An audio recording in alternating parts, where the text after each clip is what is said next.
Tu veux comprendre le processus de décision pour obtenir ton financement? Ça tombe bien, on en parle dans cette vidéo. A tout de suite.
Salut à toi ambitieux, salut à toi ambitieuse. Bienvenue sur ma chaîne YBA Courtage, ou plutôt devrais-je dire bienvenue sur ta chaîne. Je me présente pour ceux qui ne me connaissent pas, Roméo, je suis courtier en prêt immobilier. J'accompagne les particuliers et les investisseurs dans l'achat d'une résidence principale ou d'un investissement locatif. Et l'objectif de ma chaîne, il n'est pas compliqué.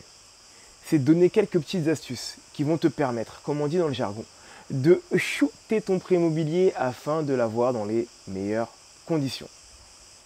Bienvenue à toi si c'est la première fois que tu viens à ma rencontre. Écoute, pour fêter ça, je t'invite d'ores et déjà à t'abonner pour deux raisons. La première, c'est pour ne pas louper les futures parutions qui vont arriver. Et il y a du lourd qui va arriver. Et la deuxième, c'est tout simplement parce que si tu veux connaître des astuces pour pouvoir investir et surtout être finançable auprès de ton banquier, c'est là. C'est là que ça se passe. Et donc abonne-toi et surtout n'oublie pas de cocher la cloche de notification afin de pouvoir connaître toutes les dernières parutions. Je te laisse quelques instants et on y va. Ça y est, tu viens de t'abonner, félicitations à toi. Aujourd'hui, tu l'auras compris, nous allons parler de comment est décidé l'accord ou le refus de ton financement. Le processus de décision en fait, tout simplement. Donc on va en parler de manière assez succincte. Pourquoi? Parce que c'est un domaine c'est un chapitre qui est assez long. Donc on va essayer de raccourcir et de faire ça au plus simple. Nous allons donc voir les 5 étapes du processus de décision. Donc comment est décidé, par quelle main, auprès de quelle main passe ton dossier lorsque tu le déposes en banque. C'est hyper important de le savoir tout simplement parce que ça te permet aussi d'y mettre les bons arguments. Il faut que tu saches qu'en fonction des personnes qu'il va y avoir, que ce soit les directeurs, que ce soit la caution, que ce soit les responsables de secteur, les arguments ne vont pas forcément être pareils d'une main à une autre, parce que le pouvoir de décision est totalement différent. Donc, on va essayer d'être le plus clair possible par rapport à ça. Donc, en étape numéro 1, ça va être donc toi qui vas avoir le dossier et qui va être amené à le déposer auprès de la banque. Pas compliqué, hein. Donc tu as un projet, ça y est, tu as signé ton compromis ou pas encore. Ce que je te conseille, c'est d'abord de partir voir ta banque avant d'aller signer un compromis, c'est la meilleure chose à faire. Mais imaginons que ce n'était pas le cas. Donc tu as le dossier, tu as signé le compromis, tu vas voir ton conseiller. En règle générale, tu n'as pas forcément d'appétence à avoir le directeur en fonction bien sûr de la taille de la banque. Conseiller, donc en fonction de son niveau de compétence, il va l'étudier directement ou le passer à l'étape numéro 2 qui va donc être le directeur d'agence. Le directeur d'agence va être amené lui à dispatcher les dossiers en fonction du flux, en fonction de l'équipe, en fonction du niveau d'expérience et de la volonté de vouloir faire monter en compétence ses conseillers ou non. Ça, c'est l'étape 2, quand tu arrives au niveau du directeur. L'étape 3, c'est en fonction, bien sûr, tu l'auras compris, après le directeur va redescendre auprès d'un conseiller, peut-être le même qui l'a pris, ou peut-être va lui-même étudier le dossier. Ça dépend une fois de plus des marques et de la manière de fonctionner.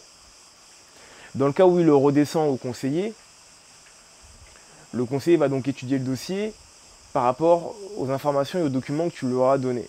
Donc il va falloir que tu sois très précis et que tu donnes le plus d'informations possible pour qu'ils comprennent, non pas pour uniquement qu'ils comprennent entièrement le projet, mais surtout pour qu'ils puissent savoir de quoi le défendre auprès des autres étapes. Et tu vas le comprendre assez rapidement. En fonction de l'endettement, de la territorialité, est-ce que c'est dans la zone géographique de la banque ou pas, le dossier peut être amené à passer au responsable de secteur.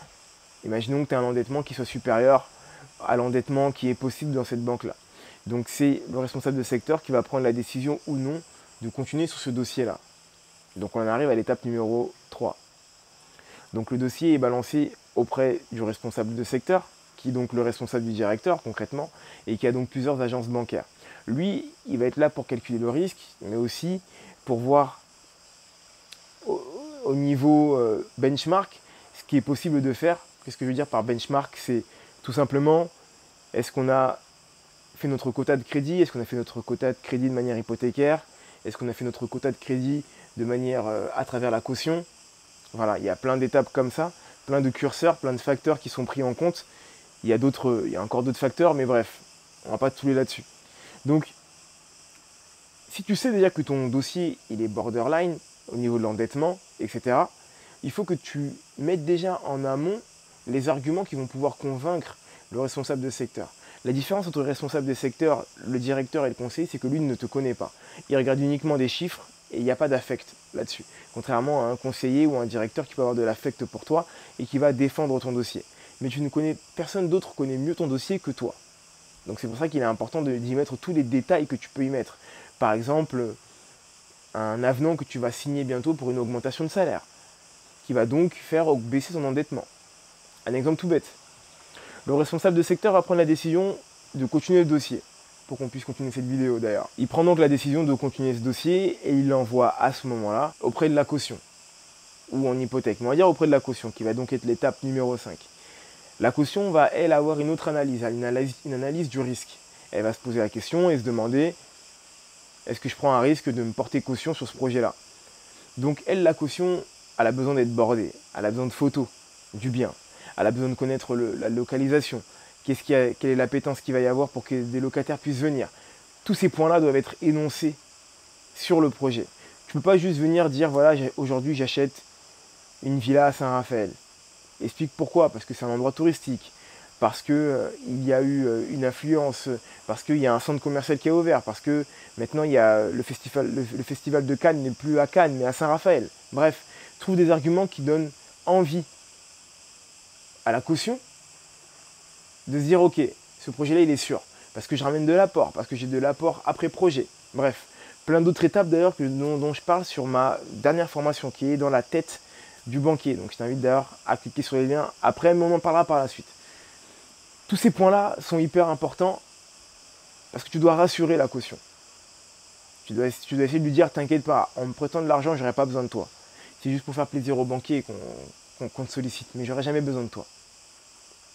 L'étape numéro 4 étant validée, on arrive à l'étape numéro 5 où donc le dossier est accepté et tu fais la demande de prêt.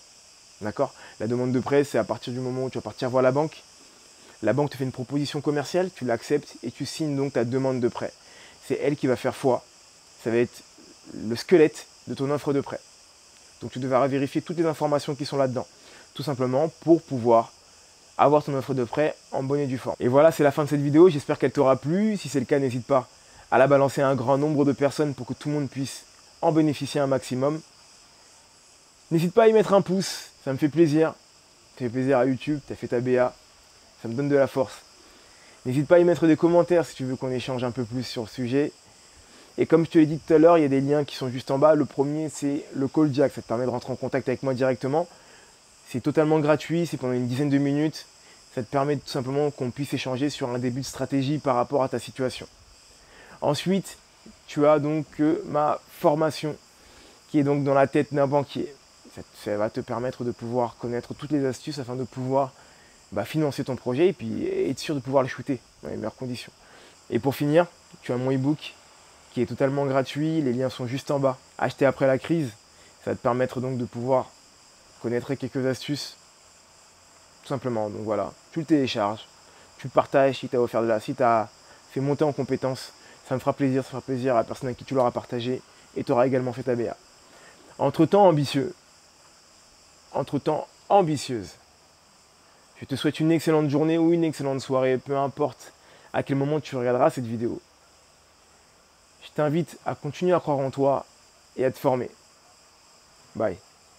Je vais continuer à profiter de la crête. Donc je te dis bye.